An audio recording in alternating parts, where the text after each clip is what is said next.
Začnemo? Ok. Živjo, to je podcast od bita do bita. Mi da sva Kerec in Tomič. Anže Tomič. Imam eno vprašanje za tem. Kaj? Kot ponavadi, ne. Anže, bi si upal napovedati ali pa povedati eno številko, kolikokrat sva v letih, odkar imava od bita do bita, govorila o regulaciji. Ker jasno je, da vedno omenjava težave tehnoloških velikanov in neštetokrat so sogovorniki pozivala k boljšemu jutri, skratka neki regulaciji, ki se zdi kot neka čudežna beseda. Zdaj me je strah, da si ti to šla preštet. Jaz res ne vem. Nisem. 87 krat. Ja, velikokrat, to želim poudariti. Velikokrat sva omenjala težave in velikokrat iskala rešitve in regulacijo in zdi se mi, da jo zdaj imamo. Me bo Jelena potem popravila. Ok, Val 202. Play od bita do bita. Maruša in Anže z gosti o sodobnih tehnologijah.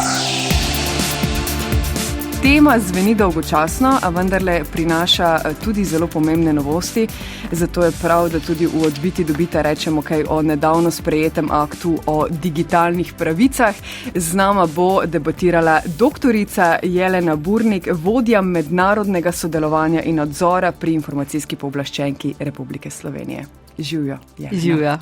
Kaj je to akt o digitalnih pravicah v neki osnovi, ker zveni precej pravniško, zveni precej dolgočasno, zveni tudi zelo pomembno. Skratka, v Evropski uniji smo akt sprejeli, slavili neke vrste veliko zmago. Je to zmaga? Se pravi, akt o digitalnih storitvah se imenuje ta akt in ta akt je evropska uredba. To kot prvo pomeni in je pomembno, da se taka, kot je napisana, uporablja v vseh državah članicah Evropske unije. Se pravi, ne bomo imeli v Sloveniji nekaj drugačnega kot recimo v Avstriji. To je prva pomembna stvar, kadar se lotimo urejanja ene teme na evropski ravni. Vsebinsko je pa ta akt o digitalnih storitvah v bistvu ureja vse spletne ponudnike. Pa imamo pa tukaj eno široko plejado različnih. Imamo družbeno omrežje, se pravi neke ogromne platforme, ki imajo lahko, 500 milijonov ali se ne vem koliko ima, milijard uporabnikov.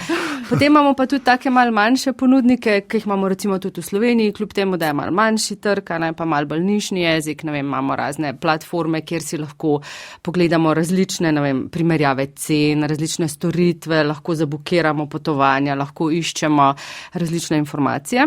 Skratka, vsak, ki nam ponuja neko storitev na spletu, neko platformo, načeloma bo urejen s pravili, kot jih določa ta akt. Potem je pa tako. Ena od teh storitev so velike, kot smo rekli, če je ziljavžent uporabnikov, bodo za te platforme veljala malo bolj strožja pravila. Če pa je to nek manjši ponudnik, bodo pa pač za njega veljale ene določene obveze, ampak ne tako hude, kot za te velike ponudnike. Pa se je prav, ker veliki so hujši. Tako, veliki so hujši, imajo pač več teh slabih posledic, lahko, poleg tega, da imajo seveda tudi neke dobre učinke. In ta nek pristop, da se pravi stvar regulira, ureja glede na risk, glede na to, kakšno so tveganja, je pač zdaj zelo popularen in temu sledi tudi ta akt o digitalnih storitvah. To je bil zdaj teaser, ker nismo še nič povedali o tem. No, se to, kaj je v temu aktu? Tako, ja, kaj pa prej ni bilo regulirano in je zdaj noro regulirano s tem aktom, ne? Se pravi, najlažje si je to predstavljati, če si predstavljamo te največje ponudnike, tipa, Google, Facebook, Amazon, te res te velike, za katere to pa vajni poslušalci najbrž tudi že čivkajo, imajo neke slabe posledice tudi za nas ljudi, za zasebnost, pa pri političnem oglaševanju, pa pri svobodi govora, te teme so v bistvu zdaj že kar zelo... Tudi mainstream že kar je mainstream, to ne rabimo potem čisto te podrobnosti. Skratka, te velike platforme, prav zaradi teh nekih slabih posledic, ki jih imajo lahko, je prevladalo vse v Evropi, pa tudi počasi drugi po svetu, neko prepričanje, da jih je treba malo stisniti po domače, da jih je treba bolj tesno regulirati, zato da ne bodo toliko posegali v te naše temeljne pravice do zasebnosti, do svobode govora, do svobodnih volitev in tako naprej. In kar ta akt poskuša narediti je to, da bolj jasno zapiše, kaj te veliki ponudniki ne bi smeli več početi. Recimo, ena od teh stvari je vedensko oglaševanje, to, da se eni osebi prikazujejo oglasi glede na to, kaj je počela, kakšne so njene želje, navade, občutljivi osebni podatki. To bo zdaj omejeno. Vedno pogooglamo, najprej, kaj z nami nekaj narobe, oziroma pač, če nam je nekdo všeč, ga najprej pogledamo na Facebooku, pa tako naprej. Se pravi, te veliki ponudniki od nas v bistvu res zelo veliko več, kakor, ne vem, nekdo, ki nam je blizu tako fizično, v fizičnem svetu. In kar ta uredba reče je, ne smete prikazovati oglasov glede na občutljive osebne podatke, se pravi recimo glede na zdravstveno stanje. Jaz sem prepričana, da če bi jaz imela diabetes, bi Google to v sekundi vedel. In ta uredba zdaj reče, ne. Eno podobno tako stanje je tudi recimo politično prepričanje ali pa seksualna orientacija. Se pravi, enako, ne sme Facebook me targetirati z, ne vem, oglasi za klube, ki so namenjeni, ne vem, homoseksualnim obiskovalcem. Druga, recimo, zelo pomembna stvar je, da uredba zelo jasno reče, ne smete uporabljati temnih vzorcev, s katerimi uporabnike nekako potisnete v ene odločitve, za katere se drugače ne bi odločila. Temni vzorci so vsi tisti neki taki dizajni, ki so v vseh možnih spletnih ponudnikih, in ki te vodijo v eno odločitev, tako bolj, se pravi, da jo nezavedno sprejmeš, dajmo reči. Lahko je tudi manipulativno. Mi smo tukaj največkrat govorili, jaz vem, da smo to parkrat omenili, pač Facebook Messenger, kako te prepriča, da mu daš dostop do svojih kontaktov. Recimo. Kjer je gumb moder velik tako. In čez tretjino zaslona, da jim daš dostop, ne bi dal dostopa, je pa siv mejhan. Saj tako je bilo, se to konstantno spreminjajo, Tako, recimo, tu so pač eni od temnih vzorcev in mogoče taki, ki niso čisto vezani na družbeno mrežo, so neke skrite cene. Recimo, ti vidiš, da je stvar brezplačna, pri igricah spletnih je to dostkrat. Se pravi, igrica je brezplačna, znotraj so pa in-app purchases. In če hočeš igrati igrico polnopomensko z vsemi skini in ne vem čim, imaš polhanenih nakupov znotraj igrice in tu so tudi neki taki temni vzorci. Se pravi, pri teh spletnih omrežjih so zelo pogosti te ali neke drugačne barve, velikost gumbov, ali to, da se prikrijejo ene informacije, ne vem, vsako omrežje ima super lepo razložen, kako je fajn, da delimo s čim več ljudmi, kako je fajn, da nas ljudje poznajo in vse. Une slabe posledice, pač da to ima lahko tudi neke drugačne efekte, pa niso jih predstavljene v takem jasnem jeziku. Se pravi, eno je uporaba nekega takega jezika. Recimo še en tak temni vzorec je to, da, ne vem, vi se prijavite v neko omrežje, zelo easy, pa domače daš mail, daš to ime pa priimek, super, fajn, super, potem pa hočeš ta račun izbrisati, ni šans. Pač klikaš, pa naslednji klik, pa kako izbrišete, pa potem prideš do, želite izbrisati račun, oh no, we're sorry you're leaving, pa potem moraš še pojasniti, pa zakaj, ti ni bilo všeč, pa a boš priporočil prijatelj. Skratka, za prijavce je en korak, za odjavce pa 70, To je tudi temni vzorc, ki te pač na koncu ti pač obupaš, se ne odjaviš, Ali pa mi, ko smo iz Slovenija, tak nišni jezik, imaš te pozdravne informacije v slovenščini, vse je jasno, kako deliš, s kom boš delil. Ko pa hočeš neki, ne vem, recimo izbrisati podatke ali pa hočeš izvedeti nekaj o tem, kar omrežje ima o tebi, samo še informacije o angleščini, skrite zavihki, podzavihki v podzavihkih in se pač uporabnik se zmede. In to so recimo vse neki taki temni vzorci, o katerih se govori zdaj že, ne vem, desetletje. Tudi poimenoval jih je pač, mislim, da en gospod akademik, 10 let nazaj. Zdaj, v tej uredbi so pa prav pač poimenovanja, se pravi, člen je sicer napisan malo bolj splošno, pa prav omeni temne vzorce, omeni, da so to pač manipulativne prakse, se pravi, ki zavajajo in da se teh stvari ne sme uporabljati. In to je taka zelo pomembna novost, se pravi, da je nekje točno napisano, kaj mi mislimo o temnih vzorcih. Zveni res idealno, ampak zakaj se pri vseh teh malih zmagah v tem desetletju družabnih omrežij vedno pojavi ta ampak? Kje se torej tokrat zatika? Ima kakšne napake, ima kakšne luknje ali ima kakšne nepredvidljivosti? Kadarkoli nekaj urejamo na ravni nekih, ne vem, zakonov ali pa uredb po Evropi, tale ampak se skriva recimo v nadzoru, ali pa mogoče začnem začetku. Ampak se najprej skriva v tem, kako jasno so pravila določena. Se pravi, če so super jasna, potem tudi ni problem jih potem izvršiti, ker če so super jasna, vsi vemo, kaj je prav, kaj je narobe, imamo organe, ki bodo to preverili, izvršili, kaznovali, to je to. Ene stvari lahko takoj rečeš, to je res temeljni vzorec, pač posamezniki so bili res zavedeni. Velike pa te sivine, a so bili res zavedeni, kdo je bil zaveden, najstniki, a so bili zavedeni vsi, a so bili zavedeni starejši, ki ne znajo angleško, kdo je bil tukaj zaveden. In kadar pač urejamo neke te nove tehnologije ali pa karkoli novega, pravzaprav na svetu obstajajo vedno neka različna polja interpretacije in ta sivina, in kadar smo v sivini, včasih tudi pravila potem niso dovolj jasna, kar pa se vedno izkoristi v smislu obrambe. Se pravi, če bo pač nek nadzor nad enim od teh ponudnikov, in to so ogromna podjetja, ki they lawyer up, kako se reče, oni imajo ogromno sredstev, ki jih lahko namenijo za lobiranje, za obrambo, pred sodišči, za postopke pravne, se potem vedno iščejo te nejasnosti, luknje, niti niso luknje, ampak nejasnosti.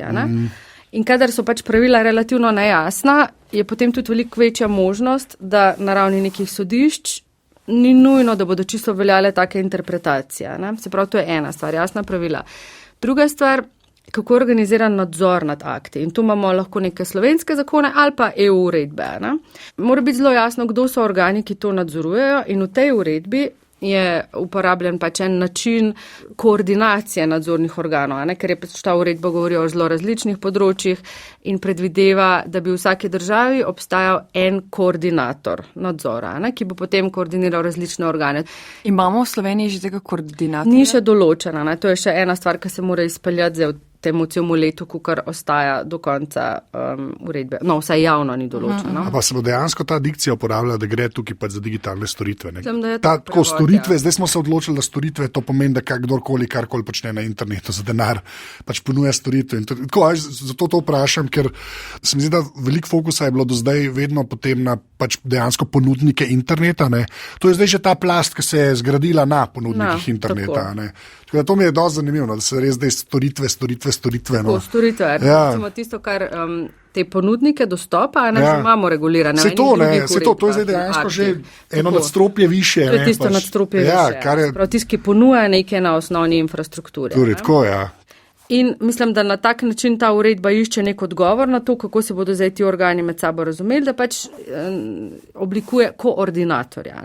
Pa malo tudi odgovarja na to, da dejansko to je šlo v vse pore življenja. Tako. Se mi zdi prej bilo zmerno tako, da moramo pa internet je neka ločena reč, ki jo treba regulirati in vse ostalo. Ljudje, mislim, da smo počasi tako dojeli, da je to šlo res v vse pore življenja, da se mogo tudi tržni inšpektorat, pa še kakšen obada, tudi stvari, ki se samo na internetu zgodijo. Tako. Ampak kako zdaj to nadzorovati? Zelo plastično. Če imamo enega koordinatorja v neki državi ali skupino ljudi, ali ti ljudje, ker je tako prav, ker imamo akt, ker podjetje Meta zasluži nadzor, ali ti ljudje sedijo pred računalniki in gledajo, kaj državljani pišemo ali prodajamo na Facebooku, ali kje je kdo prikrajšan, diskriminiran, komu se je zgodila krivica, kako to lahko poteka po novem aktu. Se pravi, ta nadzor ni li še čist natančno določen, prej smo bili pri enem, ampak ta nadzor je drugi ampak. Ta nadzor, kako bo organiziran, kateri organi bodo v posameznih državah članicah, je deloma prepuščen državam članicam. Se pravi, kar bo Slovenija v naslednjem letu do začetka veljavnosti tega akta morala narediti, je, da bo morala oblikovati, kater organ bo tistih, kjer mu se bo lahko človek podal pritožbo, če bo menil, da recimo nek ponudnik iz Slovenije, neka spletna tržnica iz Slovenije, uporablja temne vzorce. To bo Slovenija mogla še reči. Je pa tudi to ena od kritik recimo na to uredbo, da mogoče ni dovolj jasno, kakšen bo nadzor in da je tudi mogoče malo preveč razdrobljeno potem lahko vse.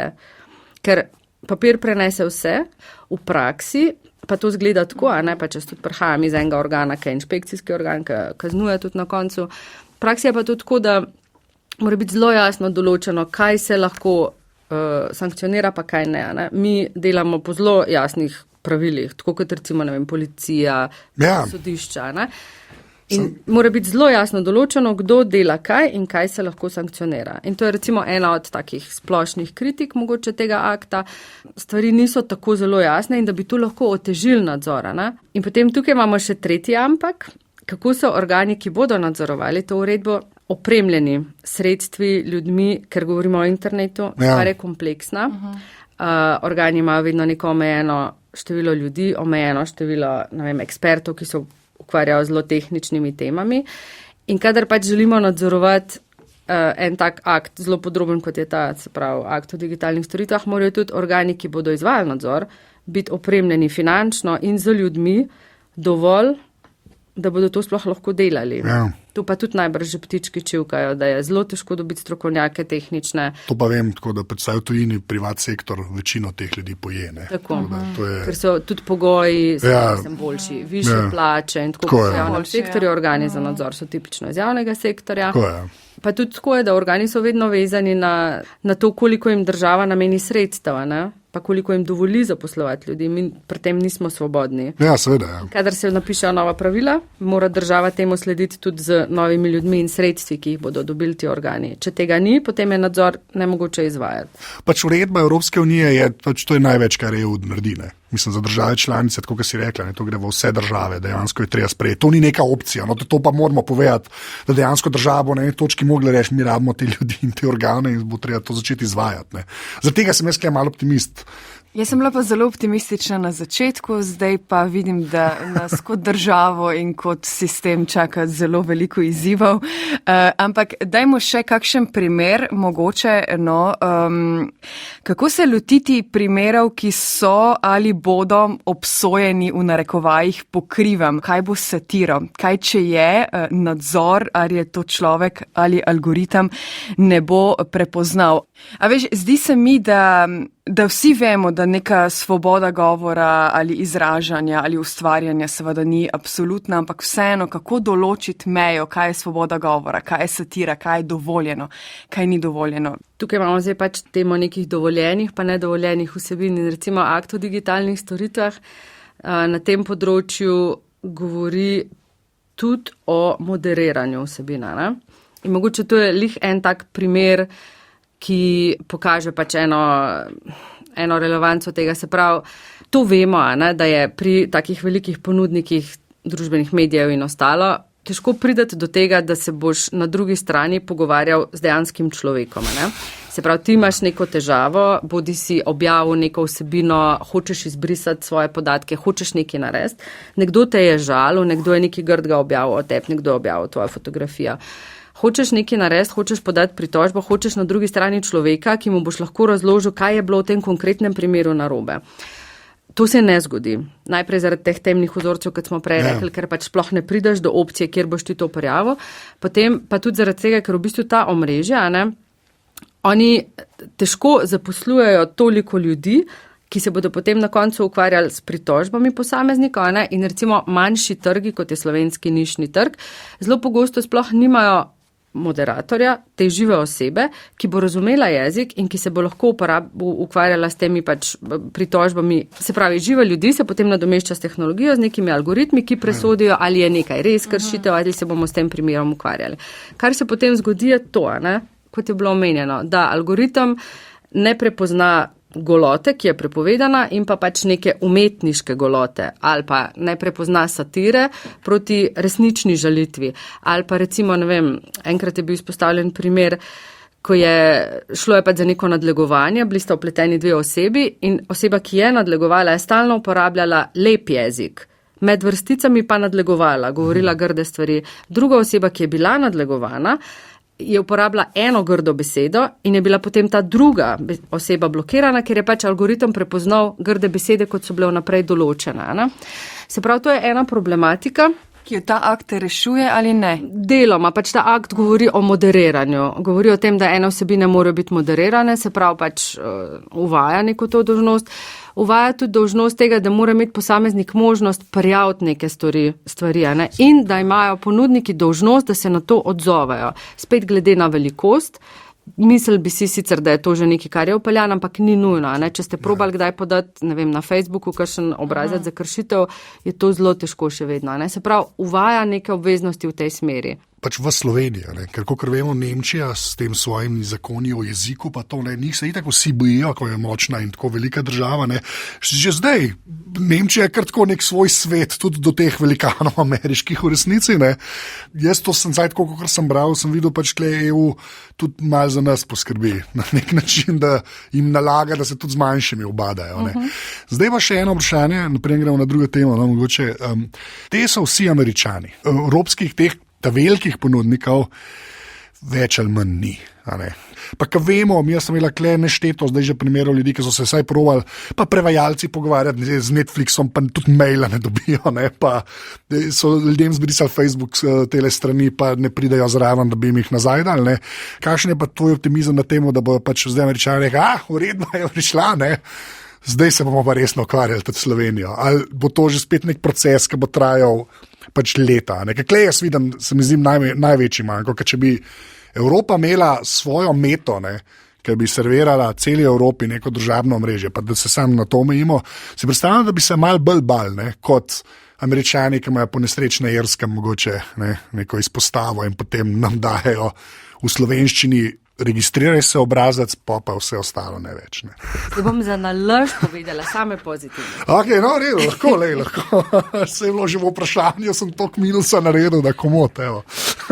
Skratka, poznamo en dober primer za te stvari. Ta dober primer je GDPR oziroma splošna uredba o varstvu podatkov. Ne? Ona zdaj živi z nami od leta 2018. In ta GDPR je pač določila ena pravila, ki se jih morajo držati tudi te, ki niso iz Evrope. Ja. No in ena od teh posledic tega je, da so se vsi ustanovili na Irskem, kar pa seveda ni zdaj idealno, ampak se pa vidijo premiki. Premiki v tem smislu, da ne vem, je bilo izrečenih samo Meti oziroma Facebooku že kar nekaj ogromnih čez 200-400 milijonskih glob, sicer ne, kdo bo rekel, da to je za njih vse nek pač strošek, ki so ga pričakovali. Z vsakim dnem je to malo večji strošek za njih, kako jim gre. Tako, z vsakim dnem je malo večji strošek. Se pravi, ena od teh uredb, pa ne, se pravi, zdaj imamo polhanenih uredb, ki prihajajo, počasi začne kazati zobe, da se lahko izrekajo kazni, da se lahko kaznuje, čeprav imamo v Evropi pač drugačne načine nadzora, drugačne strukture, več organov, moramo sodelovati, ampak se izreka Evropa o tem, kaj mi hočemo, pa kaj mi nočemo in tudi izreče neke kazni, ki bodo lahko izvršene. In temu ta trend nadaljuje tudi ta nov Digital Services Act na tak podoben način. In tukaj smo lahko pač pozitivni. Okay. Sicer te stvari so zelo tek na dolge proge. Tudi ne vem, včasih, ko so se šele začeli razvijati telekomi, je trajalo desetletja in desetletja, da so stvari bile tako jasno regulirane, kot so zdaj. Ko so telekomom načeloma jasno, da ne smejo prisluškovati ljudem. Ja. Ni bilo vedno jasno. Ja. In to je tek na dolge proge. In to je to, kar zdaj Evropa dela s temi akti. Pa akt o umetni inteligenci, ki recimo, ne vem, govori o tem, da se ne sme ljudi nadzorovati biometrijsko na javnih prostorih in tako. Se pravi, Evropa se izreka v tem desetletju o tem, kaj mi nočemo. Kljub temu, da tehnologija in napredek nam omogoča super fajn življenje, ampak so določene stvari, ko so red tape, red line in teh mi nočemo. In to je zelo pomembno. In tudi to, da se kazni izrekajo. In še ena stvar, pač vse te uredbe, reče se tako po fancy, ekstrateritorialen vpliv, kažejo tudi nek učinek recimo v Ameriki. Zaradi tega, ker so pač tista podjetja, ki poslujejo z Evropo, ker se morajo tukaj držati enih strožjih pravil, morajo tudi svoje sisteme nekako malo prilagoditi in se jim tudi finančno izide tako, da jih prilagodijo za vse trge. To je ena stvar. Druga stvar je pa to, da se potem tudi v Ameriki se je začela pisati tudi zakonodaja za te stvari. Ne vem, pa kalifornijski zakon, pa skozi več nekih pritiskov na federalno zakonodajo. Tako da v bistvu to prelivanje nekih strožjih pravil z enega sicer manjšega evropskega trga je vidno. Mogoče pač ni toliko javno razupito, da se tudi v Aziji skozi bolj sprejemajo zakoni glede, ne vem, zasebnosti, glede varovanja. Tako da to je pozitivno. Tudi če izpade, da je mogoče težko, ampak recimo, ne vem, jaz verjamem, da na ravni 20-30 let se bo poznal nek napredek tudi pri teh velikih ponudnikih, glede stvari, ki jim zdaj rečemo, ne, to je pa rdeče. Azija, ne. Zdaj, Azija je Azija, pa še Kitajska obstaja, ne. sploh je kakšen vzvod. Ker zdaj v bistvu se mi zdi, da kar se njega mainstreama tiče, je pa to več ali manj zaradi TikToka. Pa smo pa res pri oglaševanju pogajali. Ampak gremo zdaj sam, ker TikTok je digitalna storitev, to je uredba o digitalnih storitvah, ne, je pa dejansko pač Kitajska, ne, kjer je pa biometrija že tako old news in vse ostalo. Ne. A njim se sploh, misliš, da se jim bo dal karkoli reči? Mislim, prav glede TikToka, mogoče potem pozitiven primer, tudi če še nimamo čist nekih rezultatov. Se pravi, vsak, ki posluje s temi digitalnimi storitvami v Evropi, se mora držati tudi evropskih pravil do določene mere, če ne drugega po GDPR.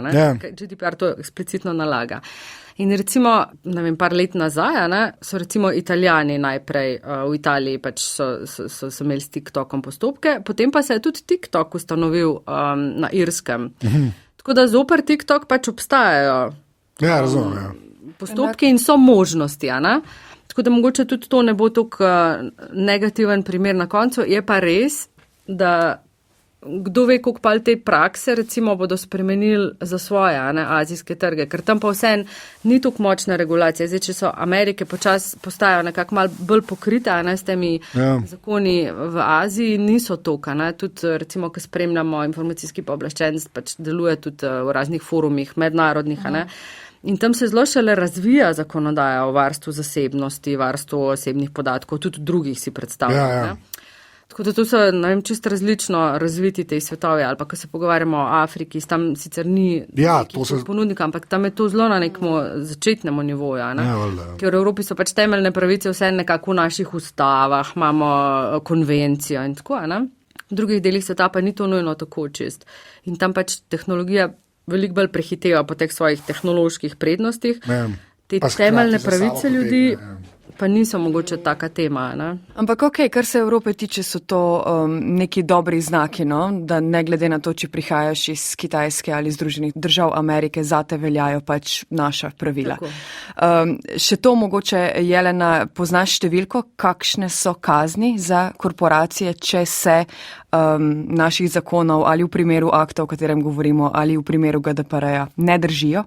Zdaj pri GDPR imamo, se pravi, najvišjo to kazen se računa, mislim, da je 4% od letnega prometa.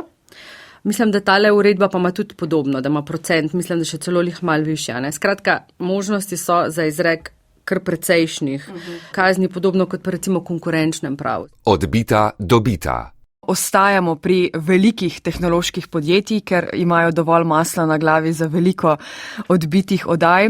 Jelena, ti si doktorirala iz vedenskega oglaševanja in pravice do zasebnosti in varstva osebnih podatkov. Tudi nama je ta tema zelo blizu. Rada z veseljem razpravljava, opazujeva, kaj se dogaja na trgu, zato sprašujeva enkrat za vselej ali pa ne v tem trenutku, kakšna je razlika med Evropsko unijo in Združenimi državami Amerike v oglaševanju. Radi rečemo, da je v Evropski uniji veliko več stvari urejenih bolje za uporabnike kot v Ameriki. Res, ne, kje, ja, kje ne. Med Ameriko pa med Evropo je najbrž bistvena razlika, kako pač mi razmišljamo o naših temeljnih pravicah. V Evropi so pač temeljne pravice, se pravi, to so pravice do zasebnosti, do svobode gibanja, do, svobode veroizpovedi, do svobodnih volitev. To so pač naše temeljne človekove pravice. In tudi pravica do zasebnosti in varstva osebnih podatkov je ena od temeljnih človekovih pravic. In to pomeni v praksi, da je to v ustavah. In kar je v ustavi, to je pač tako. Tam se ne gre potem. Medtem ko v Ameriki ta pravica do zasebnosti sicer je pač temeljna pravica, ampak pravica do varstva osebnih podatkov kot nek pač del te pravice pa ni tako jasno opredeljena kot temeljna človekova pravica. Hkrati pa pač v ZDA imamo Silicijevo dolino, imamo tako zelo močno podporo nekim tem pač gospodarskemu razvoju na temelju podatkov in tako in tehnologije.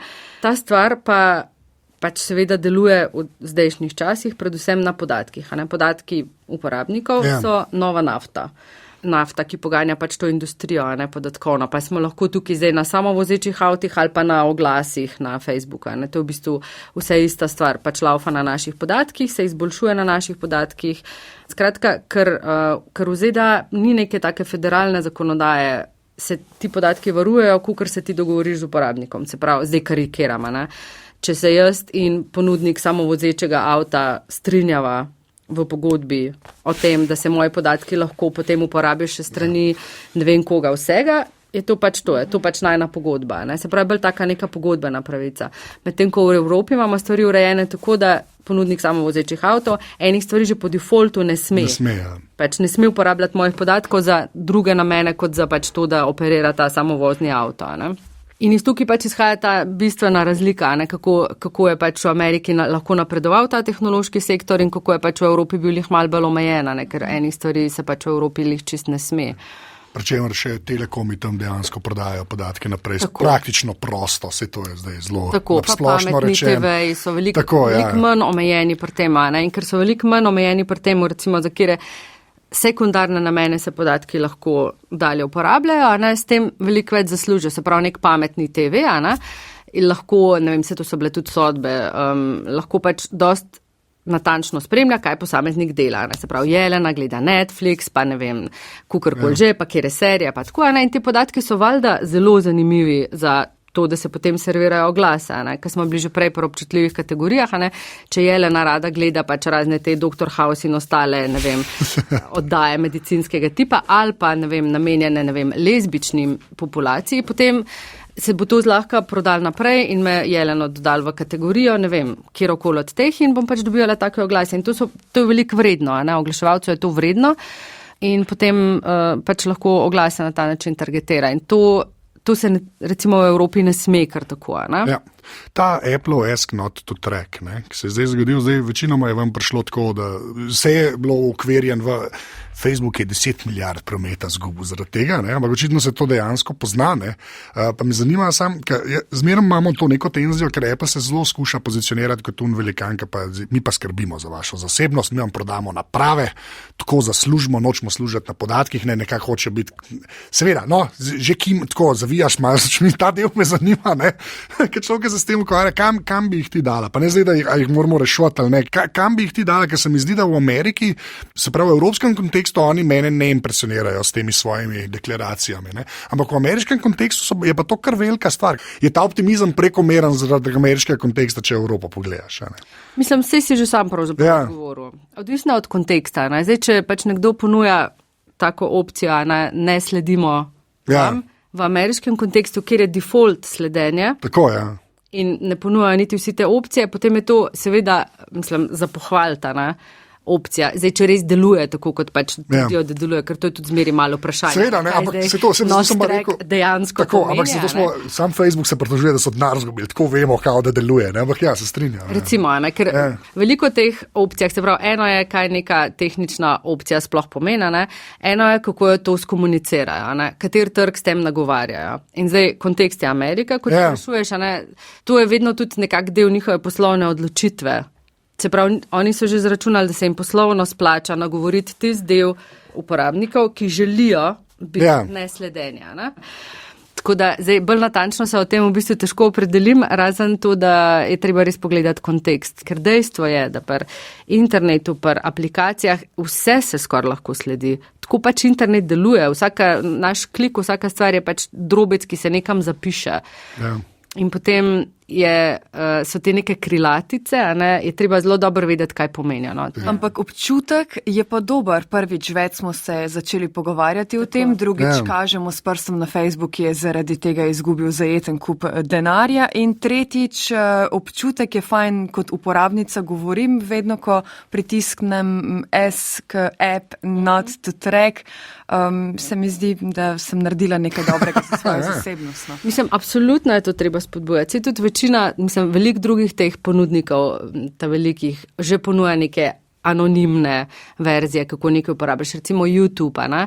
Lahko pač uporabljate z unim stričkom z očali, ker je pač anonimen, zdaj do kjere mere, ne, to je že spet drugo, pa kjer brskalnik pa vse stane. Boste videli že kot uporabniki, da potem nimate več prilagojenih vsebin, ne. Tako da jaz bi absolutno povabila vse, da čim večkrat preizkušajo te opcije, ker se moramo tudi mi kot uporabniki naučiti, da default ni nujno sledenje in da imamo mi tukaj besedo in možnost, da se izrečemo in je na čim več storitvah treba to poskusiti, če ponuja, če pa ne ponujajo, pa pritiskati na to, da želimo uporabniki te možnosti.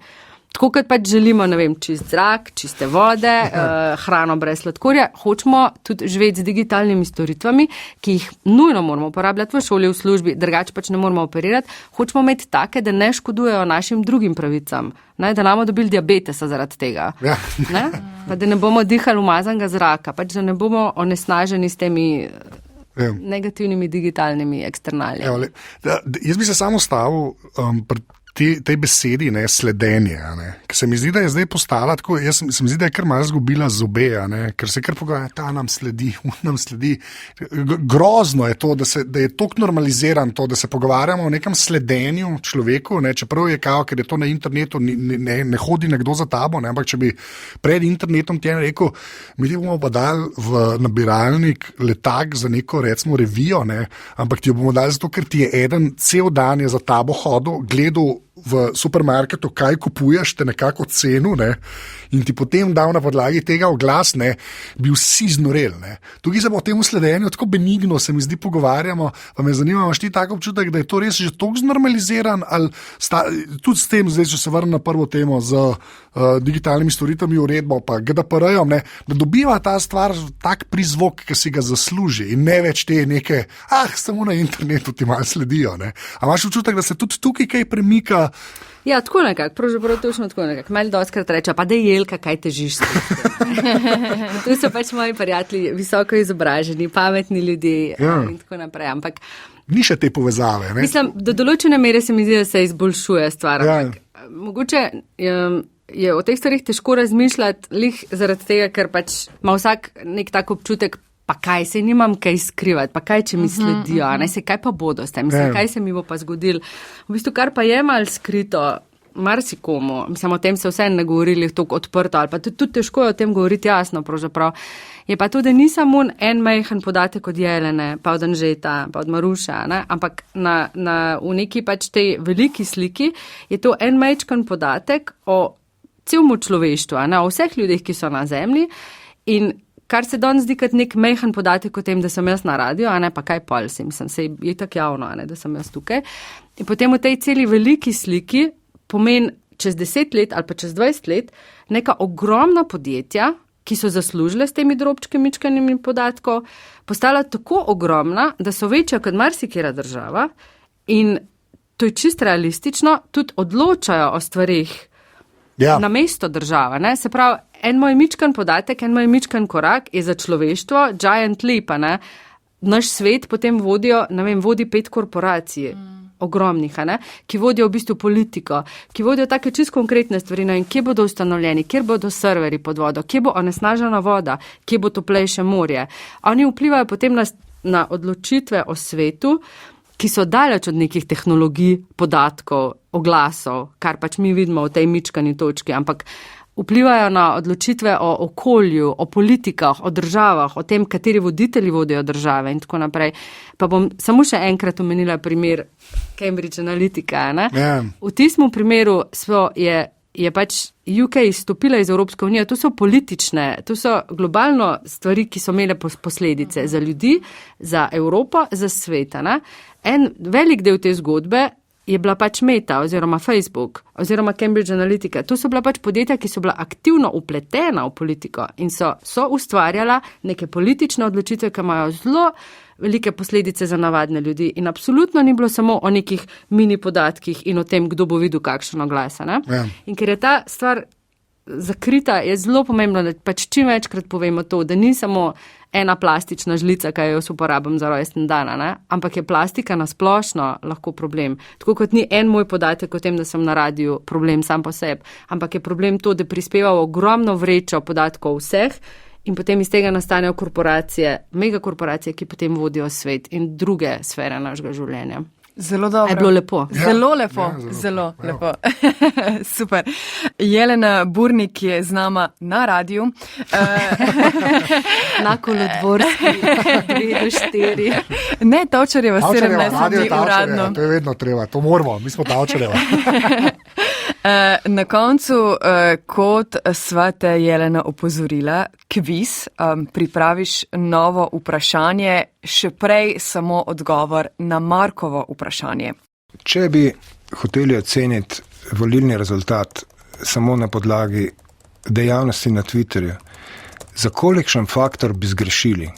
Pravilni odgovor pa odgovor B, torej več kot 15, mislim, da je Marko rekel okrog 16 je ta faktor, ker kot je Marko Plahuta razložil v prejšnji odbiti, poslušajte jo in ga, ker je še vedno aktualna, ker je politični Twitter za okras, ki ne daje merodajnih rezultatov in so podatki bili kar presenetljivi in zelo zanimivi. Zdaj pa novo vprašanje. Jelena, izvolim. Kaj pomeni, da družbena omrežja uporabljajo temne vzorce? Odgovor A. To pomeni, da lahko družbena omrežja spremljate na beli podlagi in tudi na črni podlagi. Odgovor B. To pomeni, da nas na primer na vsakem koraku spremljajo pojavna okna ali dovoljujete vedensko oglaševanje in personalizirano oglaševanje in da se teh oken ne da izključiti, dokler se ne strinjate s tem oglaševanjem. In odgovor C. To pomeni, da so družbena omrežja za noč čarovnic prikazovala strašne oglase s čarovnicami. Ja, vse bi lahko bilo res. Dark pattern so v angleščini temni vzorci, če vam bo to kaj bolj znano, skratka, čemu so namenjeni, ne, oziroma kaj počnejo. Ja. Sodelujte v odbitem kvizu, ker poleg tega, da je cool, ponuja izjemno bogate nagrade. Tako, med kuljem in jahto. Še enkrat, ni kul in jahta nekaj vmes je. Je, nagrada je. Nekaj ljudi zdaj že lahko potrdi, da nagrada obstaja. To je res. Da nisem dark pattern. Jelena Burnik, vesela sva, da si se odzvala najnemu vabilu. Uspešno delo še naprej in pridi še kdaj, ko bo kaj novega na tem neskončnem polju podatkov, oglasov, sledenja, skratka, korporacij. Hvala tudi vama, vajen podcast je super in upam, da ga bo čim več ljudi poslušali. Hvala. To smo se zmenili prej, da rečeš. Da bo šel na čim več kanalov vseh teh korporacij tale epizoda. To je to. Kaj še dodamo, kaj še povemo? Nič, kakšno oceno v Apple Podcast, to so vedno vesela. Jaz sem Anzeta na Mastodonu, najte me, to je to. Jaz sem Twitteruša Maruša, ker si mi zelo napačno svetoval. Uporabniki so rekli, da bi seveda morala biti, če grem s Twitterja na Mastodon, Tutuša Maruša. In zdaj imena ne moram spremeniti. Okay. Boljše, da si Twitteruša Maruša. Jelena, uporabljaš Twitter, Mastodon ali nič od tega? Joj, nač. Ja. Vse na Twitter ne je zdaj gori okay. Tam, zdaj gori. To je to. Hvala ti, se slišimo, čau. Čau. Čau.